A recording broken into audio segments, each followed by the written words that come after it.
안녕하세요. 남편과 이혼한 30대 여성입니다. 저와 남편은 오랜 시간을 친구로 지내다 연인으로 발전한 사이입니다. 친구로 지낸 시간이 길어서인지 사귀는 동안 서로 큰 다툼 없이 연애를 했어요. 그러다 본격적으로 남녀 사이로 서로를 대한 건 2년 정도이고 이후로 양쪽 집안 어른들의 축복 아래 부부의 연을 맺게 되었네요. 저의 결혼 생활이 생각지도 못한 방향으로 흘러가기 시작한 건 식을 올리고 얼마 지나지 않아서부터입니다. 상견례 때까지도 전혀 그런 기색이 없으셨던 아버님께서 저희가 신혼여행에서 돌아오고 얼마 지나지 않은 후부터 손주 타령을 하시기 시작하셨거든요. 저와 남편은 원래 한 1년 정도는 신혼을 즐기다 아이를 가지려고 했어요. 하지만 아버님의 오랜 친구분이 사고로 세상을 떠나시면서 뭔가 마음이 바빠지셨던 모양입니다. 그 친구분처럼 당신도 하루아침에 죽기라도 하면 어쩔 거냐고 말도 안 되는 억지를 쓰기 시작하셨지요. 결국 아버님의 성화에 못 이겨 저희는 신혼 없이 바로 아이를 갖기로 했네요. 하지만 6개월이 넘는 시간 동안 아무리 노력을 해도 임신이 되질 않았습니다. 설마 했는데 시부모님께서는 제 몸 어디가 이상해서 그런 거 아니냐는 식으로 몰고 가시더군요. 시부모님의 말도 안 되는 말씀과 억울한 마음에 결국 저는 저대로 남편은 남편대로 병원에서 검사를 받게 되었습니다. 결과는 충격적이었습니다. 병원에서 말하기를 저는 선천적으로 자궁이 약하고 남편 역시 정자형성에 문제가 있다고 하더라고요. 저도 저지만 남편은 크게 충격을 받은 눈치였지요. 특히 시부모님께선 말도 안 되는 일이라며 병원이 돌팔이인 게 분명하다고 저더러 다시 검사를 받아보라 하셨습니다. 무조건 원인을 저에게서 찾으려는 시부모님과 그때 큰 소리를 내며 싸웠습니다. 시집 온 지 1년도 안 된 며느리가 시부모님한테 대들었다고 그걸로 또 얼마나 욕을 먹었는지 몰라요. 남편은 이러지도 저러지도 못했고 아무튼 그 이후로 시부모님께선 제가 하는 모든 일들을 마음에 들어하지 않으셨지요. 그러다 올해 초부터 본격적으로 시댁과 갈등이 시작되었습니다. 저는 원래 중소기업을 다니고 있었는데 회사 사정으로 인해 지난 2월부터 재택근무를 하게 되었습니다. 반면에 남편은 연애 때부터 지금까지 3교대로 일하는 공장 생산직으로 일하고 있어요. 그런데 시부모님 눈에는 저는 마치 집에서 탱자탱자 노는 며느리이고 남편은 뼈 빠지게 일하는 불쌍한 아들처럼 보였던 모양입니다. 저더러 걸핏하면 사람이 그렇게 책상 앞에서 칼딱거리고만 있는다고 돈이 벌리는 게 아니라고 몸으로 뛰어야 된다고 그러시며 요새 젊은 사람들은 일을 한 개만 하는 게 아니고 2개, 3개씩도 한다더라. 툭하면 그런 이야기를 하시더라고요. 평소에는 그런 말씀을 하셔도 한 귀로 듣고 한 귀로 흘렸지만 저도 사람인지라 컨디션이 안 좋은 날에는 그렇게 짜증도 나고 그러더라고요. 결국 한 번은 듣다 못한 제가 그래서 저더러 투잡디라고 하시는 이야기세요? 낮엔 집에서 일하고 밤엔 어디 배달이라도 갈까요? 그랬더니 할 수만 있으면 하면 좋지 못할 건 또 뭐냐고 그러시더군요. 제가 곱게 커서 몰라서 그렇지 그렇게 사는 사람이 얼마나 많은지 아냐면서요. 남편이 저렇게 밤에 잠도 못 자고 고생을 하는데 너가 좀 도와주면 얼마나 좋겠냐는 소리야 당연히 하셨고요. 듣고 있는데 정말이지 속에서 열불이 올라와서 그러면 어머님도 나가서 일하시라 했습니다. 어머님 연세에도 어떻게든 자식들한테 손 안 벌리려고 뭐라도 하려는 어르신들 많다고요. 당연히 이 이야기는 남편 귀에 들어갔고 그때 처음으로 남편과 큰 소리를 내면서 싸우게 되었어요. 남편은 부모 입장에서 자식이 고생하니 속이 상했을 것이고 그러니 못할 이야기가 뭐 있었겠냐며 저더러 죄송하다 사과하고 넘어가라 했습니다. 저는 못한다고 그랬어요. 솔직히 어머님 아버님 아무리 은퇴하셨다지만 노후 준비도 안 되어 계시면서 일도 안 하시고 툭하면 우리한테 10만 원만 20만 원만 하시는 것도 부담스럽다고요. 게다가 당신 누나는 일하냐 물었습니다. 신혼의 집은 아예 외벌이에요. 식품회사 영업직원으로 뛰는 신우 남편이 한 달에 200 좀 넘게 벌어온다는데 신우는 그것만 보고 살거든요. 솔직히 신우네가 외벌이건 말건 제가 상관할 바는 아니지요. 그렇지만 어머님이 툭하면 저더러 나가서 돈 더 벌어라 어쩌라 하시니 자연스레 신우네랑 저랑 비교를 안 할 수가 없더라고요.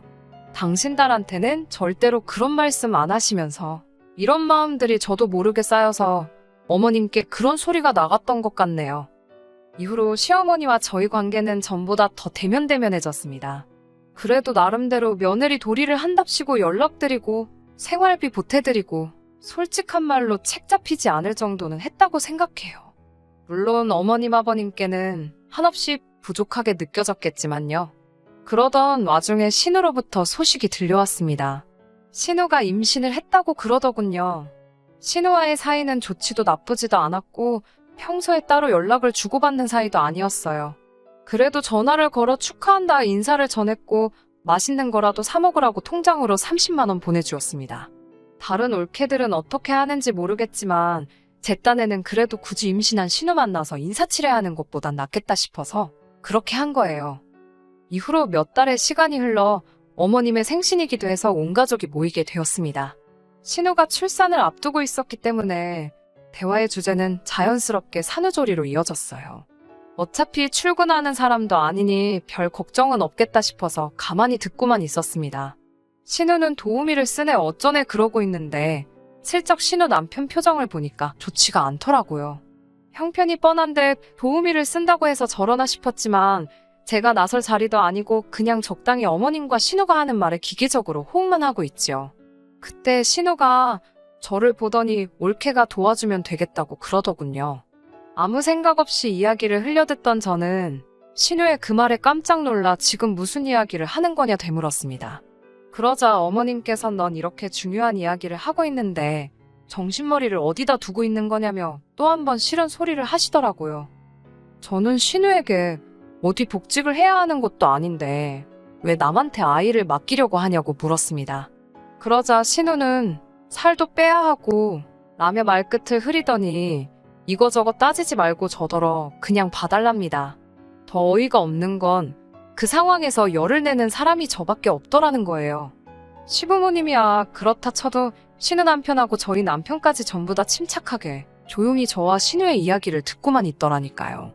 짜증이 난 제가 형님이 살을 빼던 춤을 추던 제 알바는 아닌 것 같고 굳이 아이를 맡기셔야겠으면 어머님도 계시고 아니면 시댁도 있지 않냐고 따졌습니다. 그러자 어머님께선 손사래를 치시며 남들 놀러 다니느라 바쁜데 당신만 애하고 신랑이 하기 싫답니다. 상황 돌아가는 꼬락서니를 보니 가만히 있어봤자 덤튀기나 쓰지 싶어서 못 들은 걸로 하겠다고 먼저 가겠다고 자리에서 일어났어요. 그렇게 시댁을 뛰쳐나오니 남편도 곧이어 제 뒤를 따라 나왔습니다. 그래도 남편이랍시고 따라 나왔구나 싶어서 다행이다 싶은 순간 저더러 그렇다고 그냥 그렇게 나오면 어쩌냐고 짜증을 내더라고요. 이 인간도 한통속이구나 생각하니까 서글프더라고요.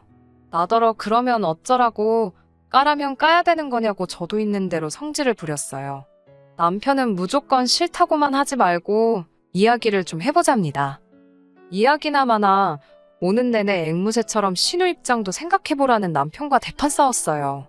오죽하면 택시 기사 아저씨가 두 사람 다 그만 좀 하라고 시끄럽다고 하시고 남편은 또 아저씨가 뭔데 남의 일에 간섭이냐 그래서 싸움 날 뻔하고 1시간도 안 되는 거리를 무슨 정신으로 왔는지 모르겠어요. 이후로 대략 보름 동안 남편하고는 정말 필요한 말만 한두 마디 주고 받았을 뿐 대화를 할 게 없었습니다. 신기하게도 말을 안 하고 사니까 편하더라고요.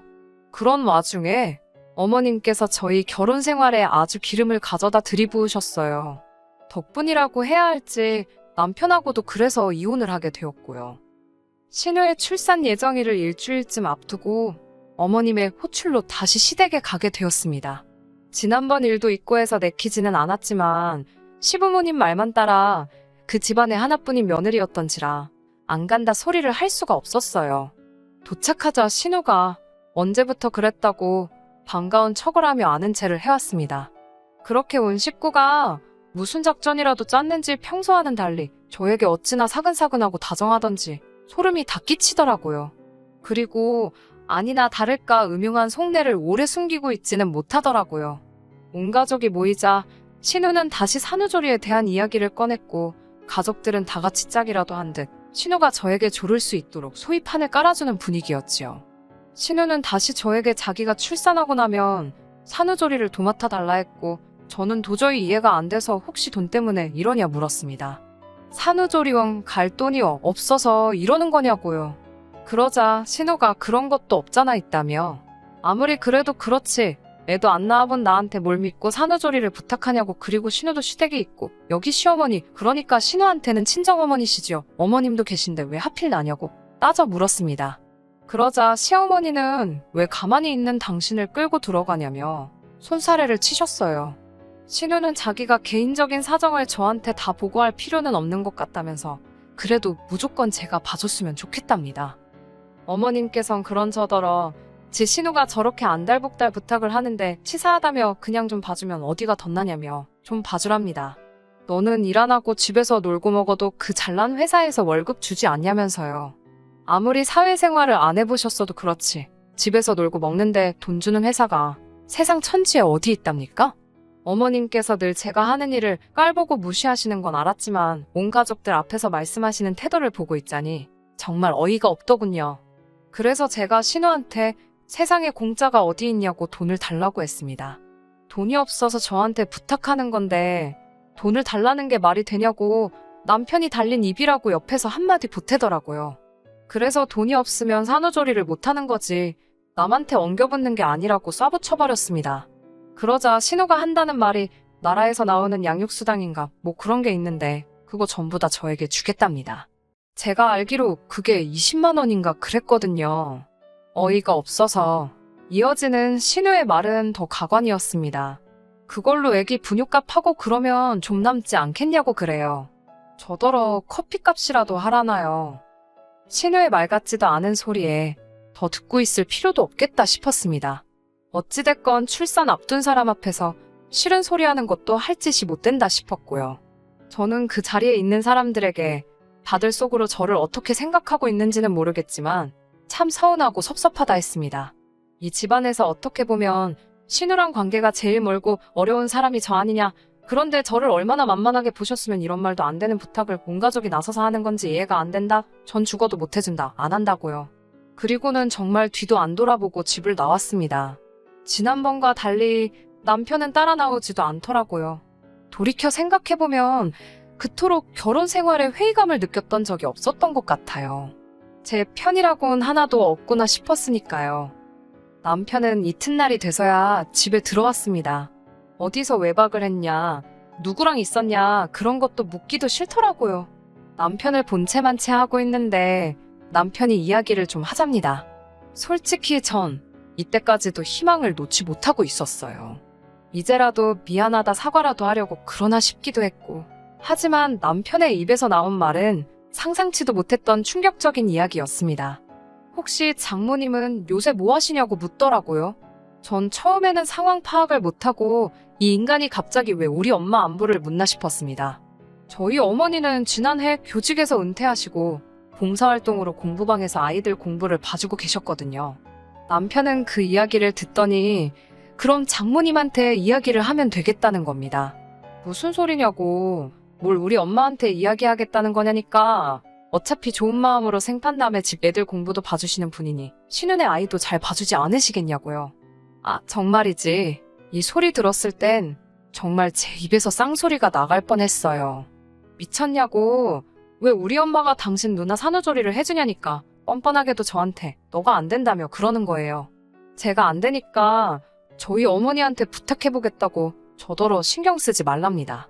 자기가 전화해서 여쭤볼 거라고 저는 신경을 하나도 안 써도 된대요. 인간이 미치니까 눈앞에 뵈는 게 없나. 별의별 생각이 다 들었습니다. 제가 말 같지도 않은 소리 하지 말라 했어요. 장모님 알기를 얼마나 우습게 알면 곧따위 사고방식을 가질 수가 있는 거냐고 가만 안 두겠다고 했습니다. 남편이 한다는 말이 반대의 상황이었으면 자기 어머니도 저희 집을 도와주셨을 거라나요? 저는 남편에게 당신 말 한 번 잘했다고 그럼 그 마음씨로 당신 딸 직접 산후조리 해주시면 되는 거 아니냐고 못하러 일을 이렇게 복잡하게 만드냐고 따졌어요. 남편과 끝이 안 보이는 말싸움에 저는 조금씩 지칠 대로 지쳐가고 있었고 남편뿐만 아니라 시댁 식구들 누구도 이성적으로 말이 통하지 않는다는 걸 느꼈기에 전 남편에게 그만하라 했습니다. 그렇게 신우 산후조리가 걱정이면 당신이 회사 때려치고 가서 해주라고 그러면 되겠다니까 누나 산후조리를 어떻게 남동생이 하냐고 저더러 억지 쓰지 말랍니다. 저는 못한다, 안 한다 산후조리를 해줄 바엔 차라리 당신과 갈라서는 게 낫겠다고 소리쳤고 남편은 무슨 건수라도 잡았다는 듯이 너 지금 큰 실수한 거랍니다. 가족끼리 좀 돕고 살자는 건데 그래야 가족끼리 정도 쌓이고 그러는데 넌 시집 올 때부터 그런 식이었다면서 이래서 가족들이 다 네 눈치를 보는 거 아니냐입니다. 황당하고 어이가 없었지요. 무리하고 말도 안 되는 요구에 옳은 소리하고 제 의견을 내비치는 게 시댁 식구를 불편하게 하는 일이라고는 생각도 안 했고 설령 그렇다고 하더라도 그게 제 잘못은 아니잖아요. 끝까지 자기네 식구들 이상한 건 인정 안 하고 저만 이상한 사람으로 몰아가는데 이 꼴이 난 제가 알겠다고 내가 이상한 여잔가 보다고 그러니까 갈라서자 했습니다. 이후로 저희 이야기를 전해 들으신 어머님께서 이때다 싶으셨는지 남편과 합세하여 마치 저를 유책 사유자처럼 몰아가더군요. 아이도 못 갖는 주제에 건강 상태를 속이고 시집을 왔다는 둥 일도 안 하면서 살림도 똑바로 못한다. 이런 모함을 하셨습니다. 하지만 통할 리가 없었지요. 남편 정자에 문제가 있다는 의사에 속여서부터 제가 회사에 재직하고 있다는 서류까지 어머님의 억지를 반박할 증거가 저에겐 다 있었으니까요. 결국 저는 남편과 이혼을 했고 결혼 생활을 함께 한 기간에 비해 많이는 아니지만 위자료도 받아낼 수 있었습니다. 어머님에게 처음으로 감사한 순간이었어요. 어머님만 아니었으면 합의 이혼으로 깔끔하게 갈라서려던 생각이었는데 생각지도 못한 위자료까지 받아낼 수 있었으니까요. 이 진흙탕 싸움이 진행되는 동안 신우는 아이를 낳았는데 솔직히 아이가 무슨 죄인가 싶습니다만 아이가 심장이 안 좋게 태어났다고 하더라고요. 시부모님께서 이것마저 제 탓을 할 때는 정말이지 사람으로도 안 보이대요. 달리 드릴 말씀은 없고 마음 좀 곱게 쓰시라 그랬습니다. 후손들이 벌 받는다고요. 아무튼 저는 이제 자유의 몸이고 너무 편안합니다. 지금은 체력 관리에 힘쓰며 이직을 준비하고 있어요. 당분간은 오롯이 제 인생에만 신경 쓰고 지낼 생각입니다. 끝까지 들어주셔서 감사합니다. 오늘의 사연은 여기까지입니다. 구독과 좋아요, 알람 설정 부탁드리고 더 좋은 사연으로 다시 찾아뵙겠습니다. 감사합니다.